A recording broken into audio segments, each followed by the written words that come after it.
Guys এই মুহূর্তে একটা ঘটনা ট্রেনের মধ্যে ঘটেছে। তো দেখতেই পাচ্ছ এটা শ্যাওড়াপুলিতে হয়েছে ঘটনাটা। তো এখানে যে মহিলাটা দেখতে পাচ্ছ তোমরা, তো অন্য এক মহিলার মানে পার্সের চেন খুলছিল, সেই মুহূর্তেই ধরা পড়ে যায় এবং যার কারণে এত উত্তেজিত সৃষ্টি হয়ে যায়। তো এখন জিআরপি যারা আছে তাদেরকে ডেকেছে। তো এই মুহূর্তে গাইস এই ভিডিওটাকে তোমরা বেশি বেশি করে শেয়ার করো বন্ধু বান্ধবের মধ্যে, এবং কে কোথা থেকে দেখছো এবং যদি কেউ চিনতে পারো অবশ্যই একটু কমেন্ট করে জানাবে। ভিডিওটা এই কারণেই শেয়ার করতে বলছি যাতে এই রকম নোংরামি আর দ্বিতীয়বার যেন কেউ না করে ট্রেনের মধ্যে।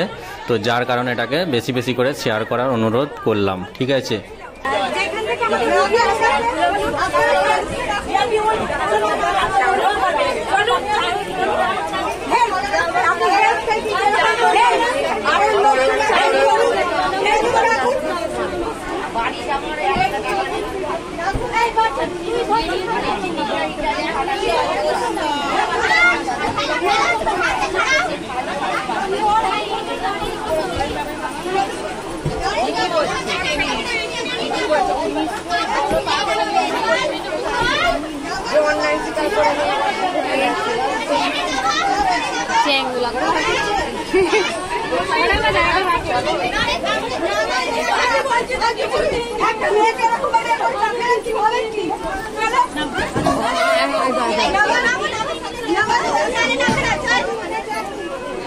কি অবস্থা